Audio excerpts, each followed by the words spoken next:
Mcclusky is a lifelong native of Atlanta. He says he's introduced... What's happening? I know today. He was introduced to the streets of Atlanta as a teenager. In his early 20s, he was convicted of charges that landed him in the prison system for 5 years. Upon his release, he vowed to never go back to that way of life again and to do what he could to help future generations. And he's been doing that. Along with his testimony and poetry, his mission has been to make the youth aware of the problems at hand. He's known all over the city for his talents for making people laugh and in his motivational speaking.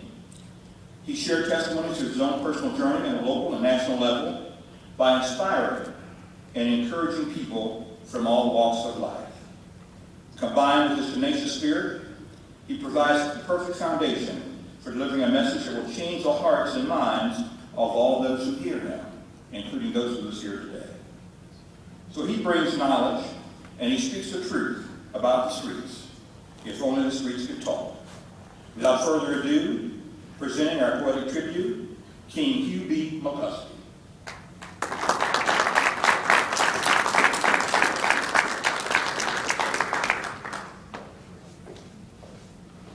How's everybody doing this evening?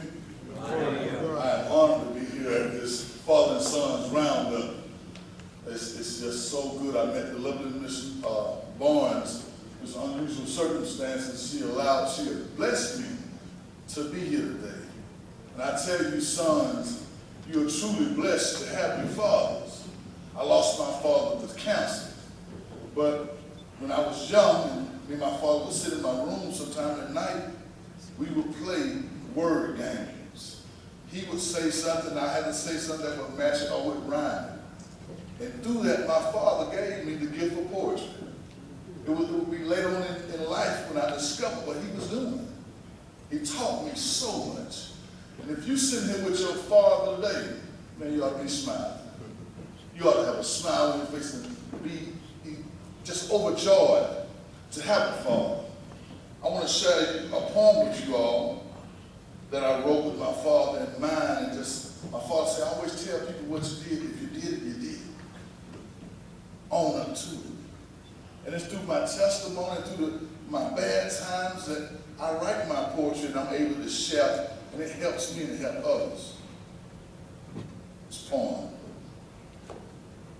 When I was young, I was wild, beating on my chest. Didn't have God in my life, kind of like I was possessed. In my pocket was a gun. Right here was a knife. Cash in my sock, because I'm living the life.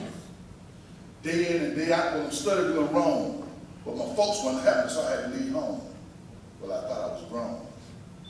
But that way of thinking led me right into jail. And when they closed those doors, it was like, welcome to hell. But I took that time to regroup myself, and I share my testimony. Well, it's all I got left. I don't care about y'all listen to Lil Wayne and 2 Chainz, but I'd rather see in the library read a book growing 2 brains. And people ask me why I come here. Well, I'm here to tell the truth. They say, what's your mission in life? Well, it's to redirect the youth. So y'all don't step in that boo-boo that I stepped in. And I pray to God y'all don't see the cells that I slept in. So I stepped in. Because you want your way to go. See, nothing I heard, something I was told. If you want to live a long life, just give God control. And I know you got it in you. So I can see it in your eye. So today, just promise me that you give God a try. I say those poems, and all my poems are really through my experience. I asked God today, I said, God, give me not only the poetry, but give me a message today to give to these young men. And he gave me the story of Abraham. We all know the story. Abraham wanted a son, and God promised Abraham a son. Promised him a son. When that son came, they loved him so much. They loved him so much. But God was testing Abraham. And we all know how it is to be tested, right, guys? We're tested by society. We're tested by our family. We're tested by our sons. But we don't know how it is to be tested by Almighty asked him to sacrifice Abraham, his son.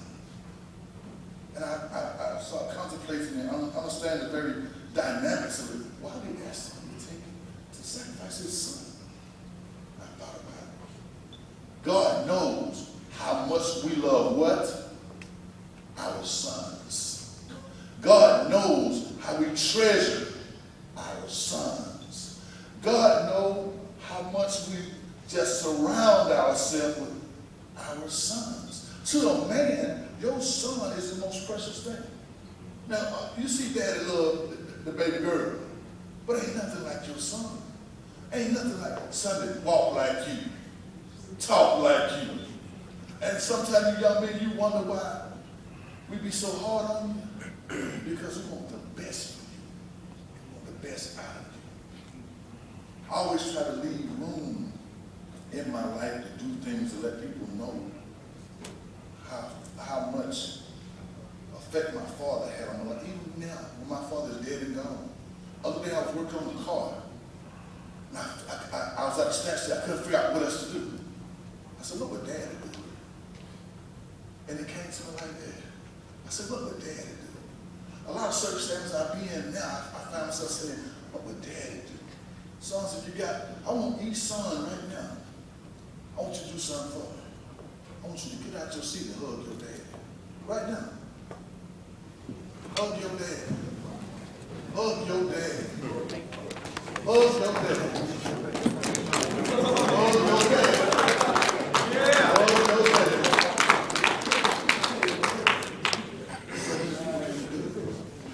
That's a privilege right there, young man.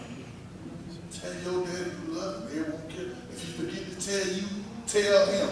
If he down the street, let him hear it. Daddy, I love you. Let him hear it.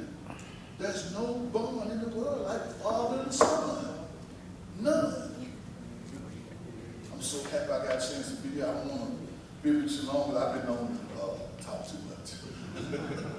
But I'm just so happy I had the opportunity to speak with you guys and share with you guys. And if I would start talking about my dad, I'd be up here all day. But I'm going to share one more thing with you. I want to share something with my father. Always had my back. Quick story. I played football for Johnny White. We had to play in Adam Park. And there was a young boy who I know I couldn't stop him running. So I said, I'm not going to get embarrassed in front of my father. If you come my way, I'm going to catch a crown and I'm going to fall down. Because I'm not going to get embarrassed in front of my dad. Soon enough, he'd come down the football field knocking helmets off. He ain't going to get me, so I hit it to the right. He hit it to the right.